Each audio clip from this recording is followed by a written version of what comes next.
Question है, एक समबाहु त्रिभुज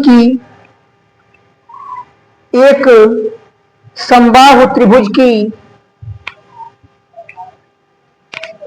मध्यिका की लंबाई, एक समबाहु त्रिभुज की मध्यिका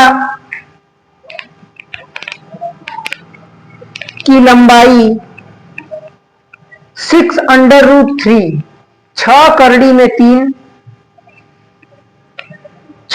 में 3 सेंटीमीटर है।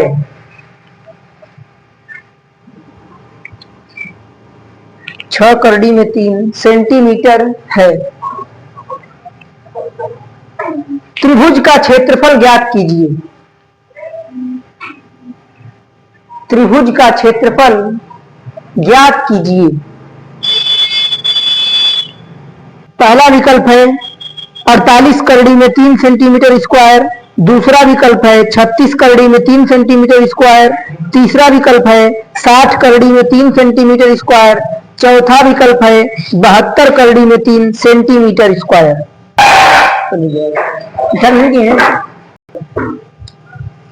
तो क्वेश्चन में कहा है एक समबाहु त्रिभुज की मध्यिका की लंबाई 6√3 है। मतलब क्वेश्चन में ये पहले ही क्लियर कर दिया है कि जो त्रिभुज है वो कैसा त्रिभुज है, वो एक समबाहु त्रिभुज है। कैसा त्रिभुज है? समबाहु त्रिभुज।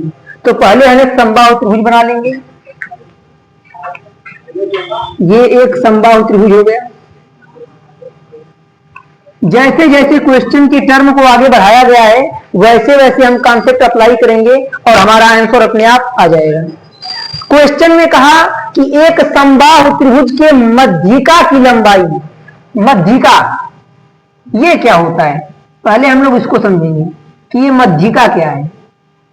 तो मध्यिका एक ऐसी भुजा होती है जो अपने सामने वाले भुजा को दो बराबर भागों में बांटती है, क्योंकि मध्यिका मध्य शब्द से मिलकर बना है और मध्य का अर्थ होता है बीचों बीच, यानी कि इस त्रिभुज के बीच एक मध्यिका है। अगर ये आपका एक समबाहु त्रिभुज है, मैं समबाहु त्रिभुज बना देता हूं, ये एक समबाहु त्रिभुज है, तो हम जानते हैं, हमें ये बात पता है कि समबाहु त्रिभुज की तीनों भुजाएं आपस में बराबर होती हैं। तो अब आप ध्यान से देखेंगे, अगर ये समबाहु त्रिभुज है तो इसकी मध्यिका एक ऐसी भुजा होती है जो किसी भी चीज को, जो अपने सामने वाली भुजा को दो बराबर भागों में बांट देती है। तो इस पर एक मध्यिका खींच देंगे हम यहां से ऐसे, तो ये इसको दो बराबर भागों में क्या कर देगी, बांट देगी। और क्वेश्चन में दिया है कि इस मध्यिका की लंबाई 6√3 सेंटीमीटर है। मध्यिका की जो लंबाई है वो 6√3 सेंटीमीटर है। अब आप ध्यान से देखिए, इस समबाहु त्रिभुज में जो मध्यिका की लंबाई है वही इस त्रिभुज की ऊंचाई है। क्या है? देखो, यही तो ऊंचाई है। तो मतलब यहां पर जो मध्यिका की लंबाई है ये ऊंचाई बन गई है। क्या बन गई है? According to figure. ध्यान से आप देखें, अगर त्रिभुज की ऊंचाई की बात की जाए तो त्रिभुज की शुरुआत यहां से है और त्रिभुज की मेन लास्ट एंड यहां पे है, और यहां से यहां तक की लंबाई अगर 6√3 है तो मतलब त्रिभुज की ऊंचाई भी 6√3 है। तो हम लिखेंगे ऊंचाई h बराबर 6√3 सेंटीमीटर। यहां पर जो मध्यिका की लंबाई है वो क्या बन गई है? ऊंचाई बन गई है। आप ही देखिए, ये फिगर है, यहां से यहां तक की लंबाई दिया है 6√3, तो ऊंचाई भी तो 6√3 ही होगी। अब हमें पता है फार्मूला, समबाहु त्रिभुज की ऊंचाई, समबाहु त्रिभुज की ऊंचाई h बराबर होता है √3/2a। सभी को पता होगा ऊंचाई का मान कितना दिया है, 6√3 बराबर √3/2a। ये बराबर के इधर इसका इसमें गुणा होता है तो पता है कि अंक का गुणा अंक में होता है, तो 6 दुना के 12 हो जाएगा, 12 करड़ी में 3 बराबर करड़ी में 3a। हमें तो भुजा का मान चाहिए, क्योंकि भुजा के मान के सहारे ही हम क्षेत्रफल तक पहुंच पाएंगे। तो हम यहां से a का मान निकालेंगे, a मतलब भुजा। तो जिसका मान निकालना होता है उसको बराबर के एक तरफ रखते हैं और बाकी को बराबर के दूसरे तरफ रख देते हैं। तो बाकी को बराबर के इस साइड भेज देते हैं हम लोग। तो 12 करड़ी में 3, ये इधर गुणा कर रहा है ना, क्योंकि एक चर और एक अचर के बीच अगर कोई चिन्ह न दिया हो तो हमेशा गुणा का चिन्ह माना जाता है। तो ये इधर आके क्या करेगा, भाग करेगा। और ध्यान से देखिए, √3 से √3 कट जाएगा तो a का मान कितना आ जाएगा, 12। और हमें क्वेश्चन में ज्ञात करना है त्रिभुज का क्षेत्रफल। और किस त्रिभुज का क्षेत्रफल, समबाहु त्रिभुज का क्षेत्रफल। समबाहु त्रिभुज तो है ना, तो लिखेंगे फार्मूला, समबाहु त्रिभुज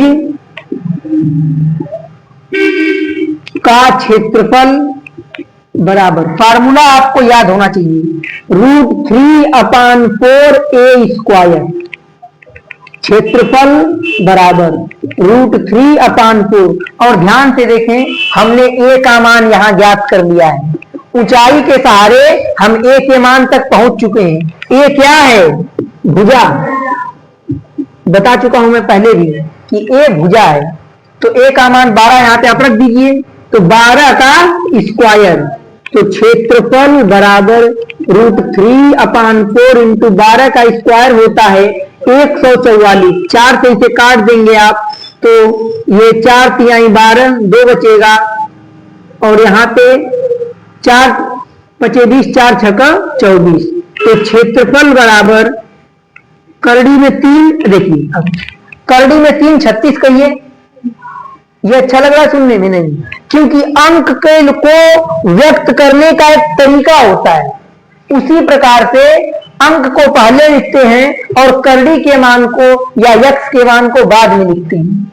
तो ये 36 करड़ी में 3 और सेंटीमीटर स्क्वायर हो जाएगा, क्योंकि क्षेत्रफल का मात्रक हमेशा स्क्वायर में होता है। अगर मीटर दिया है तो मीटर स्क्वायर, सेंटीमीटर दिया है तो सेंटीमीटर स्क्वायर। अब बात आती है कि आखिर यहां पर ऐसा क्यों हो रहा है, करड़ी में 3 को बाद में क्यों लिखा गया? तो आपको भी पता है, x2 लिखा है, क्या अच्छा लग रहा है? नहीं। इसी को अगर हम 2x पढ़ेंगे तो अच्छा लगेगा, क्योंकि जो अचर पद हैं वो पहले होते हैं और चर पद हो गए या करड़ी के मान हो गए, ये अक्सर बाद में लिखी जाती है। तो आप इसे नोट कर लीजिए।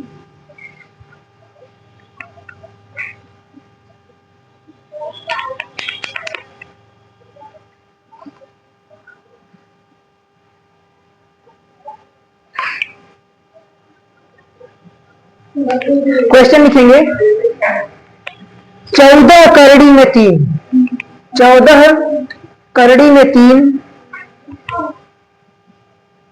सेंटीमीटर, 14 करड़ी में 3 सेंटीमीटर भुजा वाले समबाहु त्रिभुज के, समबाहु त्रिभुज के अंतःवृत्त, समबाहु त्रिभुज के अंतःवृत्त तथा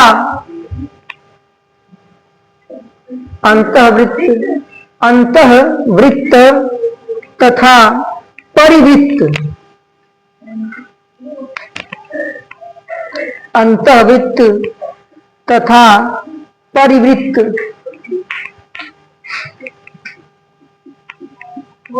अंतःवृत्त तथा परिवृत्त का क्षेत्रफल ज्ञात कीजिए।